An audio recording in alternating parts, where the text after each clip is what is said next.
Hello, rights advocates. This is Daniel Daiz from the Ateneo Human Rights Center. This is Rights in Focus, Human Rights for Campus Journalism. Today, we will talk about a practical approach to campus publication management, where we will cover an in-depth understanding on the selection and staff management, editorial management, and fiscal autonomy. These pillars, when combined, are important in running a student publication, especially in ensuring effective coordination and in adapting to changes in these mechanisms. Essentially, management of a publication deals with the internal aspect of handling a student publication. First up, selection and staff management. Before deliberations, it is a crucial step to determine and plan who is fitting and what are you looking for in a staffer. In the recruitment plan, don't just recruit writers. It's important to identify gaps in new media that needs exploring. Identifying multimedia, data visualization, and even community managers are important. Sometimes TikTok trends will bait people to apply.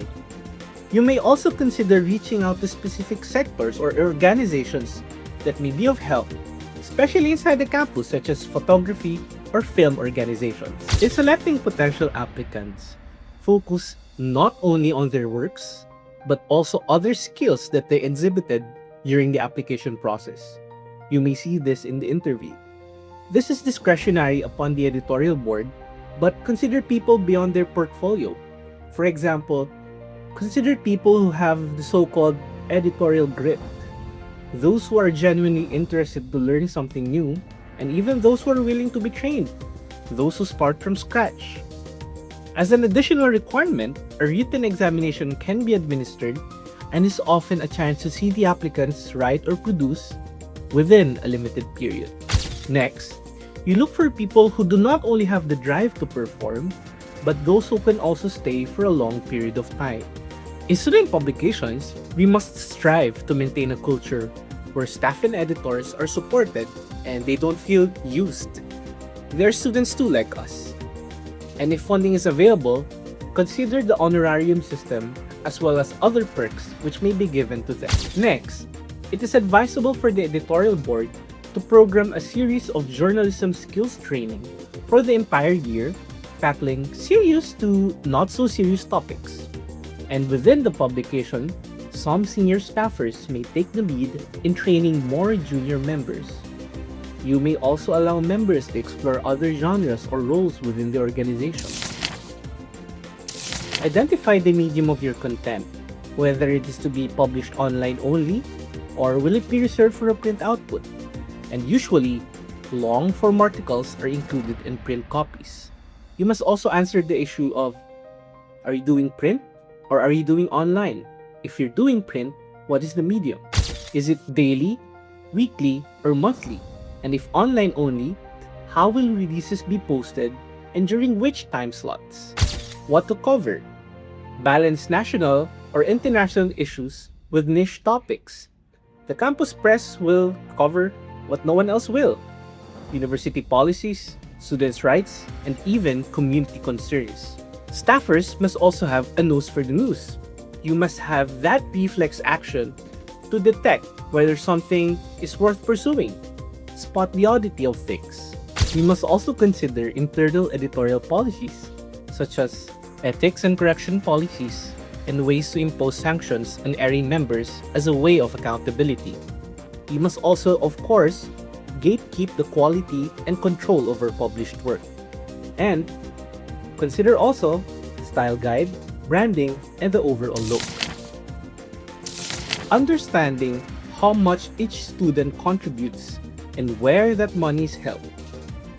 How much does each student pay? What is the student population? You must have an estimate of the inflow of money to the campus publication. More often a question of how to deal with the bureaucratic processes of the university. It is equally detrimental for the publication not to have access to the funding they're entitled to. It's a disservice to those who are paying the funds. In general, there are two kinds of expenses. The first is the current operating expenses, and two is the new expenses or capital expenses.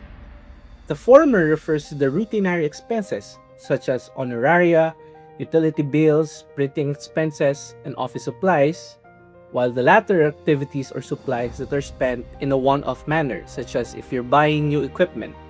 And depending on the budgeting scheme, the publication may be required to submit a line item budget every start of the academic year.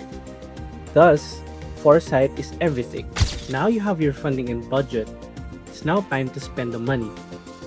A procurement plan and a project management plan are helpful guides for the publication of what equipment to buy or project to implement. A simple Gantt chart will do.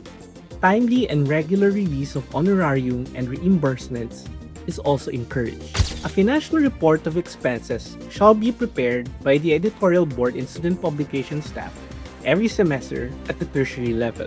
For private schools, a certified public accountant shall properly audit the expenditures based on the approved budget of the editorial board. Thereafter, the audited summary financial statement shall be published in the student publication at the end of the school term. So there you go! Those are just some practical tips regarding management which I can share as also a former campus journalist. But take note of your own context. We just have to know the legal background of managing a student publication. Because at the end of the day, do what works best for your campus publication and for your readers.